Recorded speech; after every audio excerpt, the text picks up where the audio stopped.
Party ప్రచారంలో Congress party నిన్న రేవంత్ రెడ్డి సభ ఒక అద్భుతమైనటువంటి జోష్ కాంగ్రెస్ కార్యకర్తలు పెంచిందనుకోవచ్చు. ఎందుకంటే పార్లమెంటు మహబూబాద్ పార్లమెంట్లో 7కు 7 నియోజకవర్గాలు కూడా కాంగ్రెస్ పార్టీ అభ్యర్థులే ఎమ్మెల్యేలే ఉన్నారు. అది వాళ్ళ కింద ఒక సానుకూలంగా మనకు ఉందని అనుకుంటున్నారు. ఇప్పుడు వరంగల్కి వచ్చేసరికి వరంగల్లో కూడా కడియం గారు బీఆర్ఎస్ పార్టీ నుండి గెలిచి అలాగే కాంగ్రెస్ పార్టీకి వచ్చారు. ప్లస్ అందరి టార్గెట్ కూడా కేవలం కడియం కుటుంబం అనే మీదనే ఉంది. ఇటు ఎంఆర్పిఎస్ వాళ్ళది ఒక రకమైనటువంటి దాడి, ఇటు బీజేపీ వాళ్ళది ఒక రకమైనటువంటి దాడి, అలాగే బీఆర్ఎస్ వాళ్ళది ఒక రకమైనటువంటి దాడి.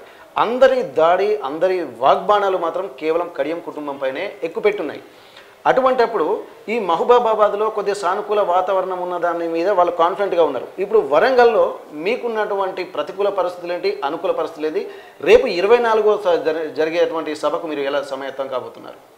ఒక్కటండి, కడియం శ్రీహరి గారికి ఈ ఒక్క ఎలక్షనే కాదు, ప్రతి ఎలక్షన్లో కూడా ముప్పేట దాడి ఉంది. అది మందకృష్ణ మాదిగ గారు అప్పటి నుంచి తన ఎలక్షన్స్ అప్పుడు తను అలాగే మాట్లాడిండు. తర్వాత మాకు మా పార్టీలోనే మాకు ప్రత్యర్థులు ఉండేటోళ్ళు. అట్లా మాకు ప్రతి ఎలక్షన్ అప్పుడు ఇబ్బందిగానే మారేది.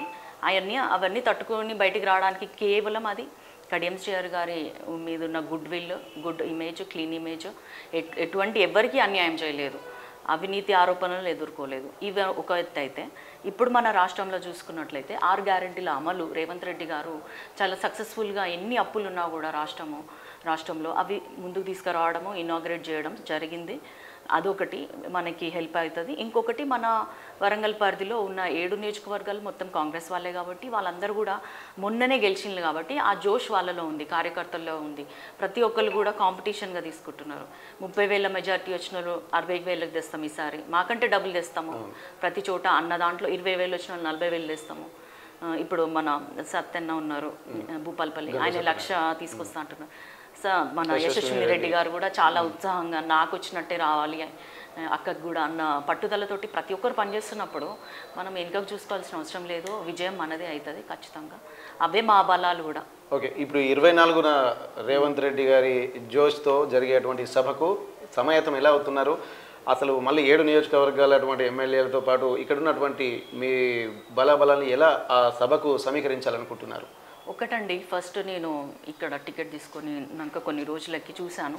కాంగ్రెస్లో ప్రతిదీ కూడా ఒక ఫేజ్ వైజ్ మేనర్ ఉంటుంది. ఓ యూత్ వింగ్ ఉంటుంది, మహిళా వింగ్ ఉంటుంది, ప్రతిదీ కూడా ప్లాన్డ్గా ఉంటుంది, సోషల్ మీడియా వింగ్. ఈ విధంగా ప్రతి ఒక్కరు వచ్చి మనల్ని సంప్రదించడము, మనం తీసుకోవాల్సిన జాగ్రత్తలు ఏంది, మనం ఏం చేయాలి, ఇట్లాంటి అన్ని ఇన్పుట్స్ వాళ్ళు ఇస్తున్నారు, మనం చేయాల్సినవి మనం చెప్తున్నాము. అదేవిధంగా ఇప్పుడు ఈ రేవంత్ రెడ్డి గారు రాబోతున్న నా నామినేషన్ సభకి ఆల్మోస్ట్ 75,000 to 80,000 అంటే నియోజకవర్గం నుంచి 10,000 మందిని మనము తీసుకురావడానికి డిసైడ్ అయిపోయినాము. ఆ విధంగా అది కూడా భారీ ఎత్తున ఏర్పాట్లు చేస్తున్నాము. సభ కూడా సక్సెస్ఫుల్ అవుతుంది. ఓకే, ఇప్పుడు ఆర్టీవీ వేదికగా మీరు ఇప్పుడు వరంగల్ పార్లమెంటు పరిధిలో ఉన్నటువంటి ప్రజలకి ఇప్పుడు మీరు ఏం చెప్పదలుచుకున్నారు? ఏ సమస్యలు అసలు వరంగల్కు ఉన్నాయనుకుంటున్నారు? పార్లమెంటు పరిధిలో మీరు వాటిని లీడ్ చేద్దామని చెప్పి అనుకుంటున్నారు? ఎటువంటి భరోసా ఇవ్వదలుచుకుంటున్నారు మీరు? వరంగల్ ప్రజలకి, లోక్సభ నియోజకవర్గ పరిధిలో ఉన్న ప్రజలందరికీ కూడా, ముఖ్యంగా మహిళలకి, ఎందుకంటే మహిళా ఓటర్లు ఎక్కువ ఉన్నారు వరంగల్ జిల్లాలో. 35 ఏళ్ళ తర్వాత ఒక మహిళకి ఎంపీ ఇక లోక్సభకి వెళ్ళే అవకాశం వచ్చింది కాబట్టి అంతకుముందు డాక్టర్ కల్పనాదేవి గారు చేశారు ఎంపీగా, తర్వాత ఆ అవకాశం నాకే వచ్చింది డాక్టర్ కడియం కావ్యకి. సో మహిళగా మీ ముందుకు వస్తున్నాను.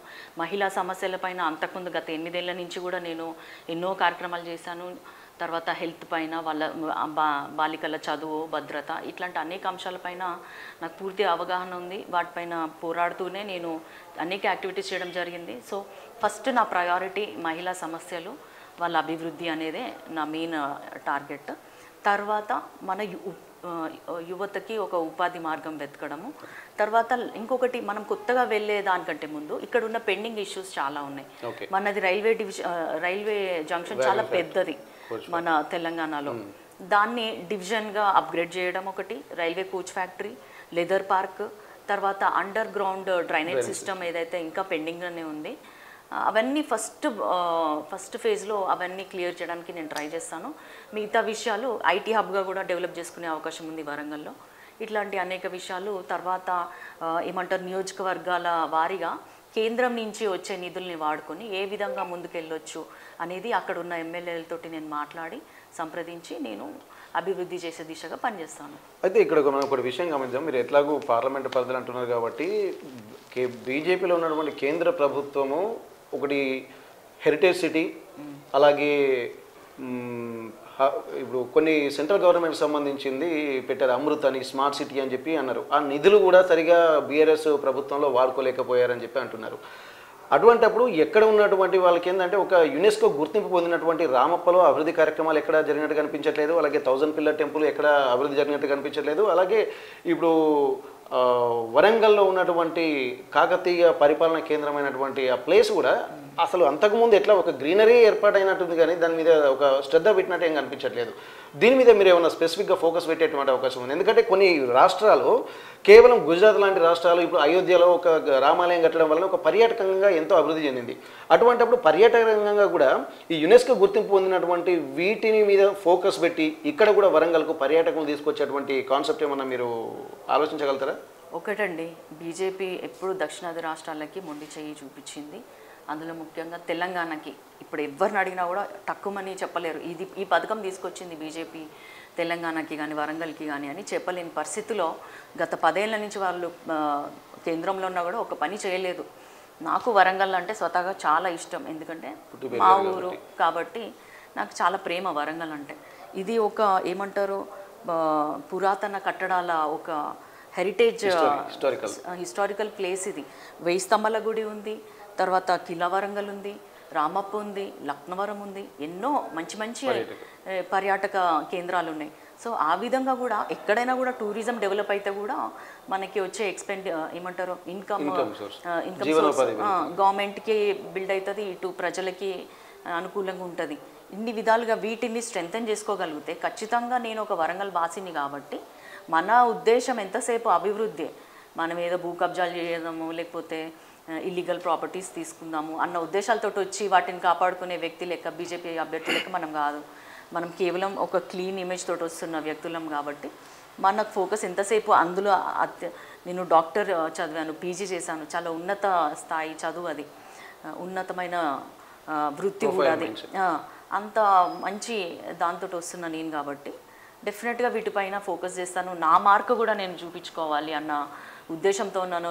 అంటే కొంచెం ఇంకా యంగ్ ఏజ్ కాబట్టి డెఫినెట్గా కూడా ఆ ఎనర్జీ లెవెల్స్ వేరు ఉంటాయి, చెయ్యాలనే తపన చాలా ఎక్కువ ఉంటుంది. కాబట్టి ఇవన్నీ చూసుకుంటే ఖచ్చితంగా వీటి కోసం అంటే నేను ఈ 5 ఏళ్ళు మాత్రం పోరాడతాను, తీసుకొస్తాను. Okay, thank you. Thank you.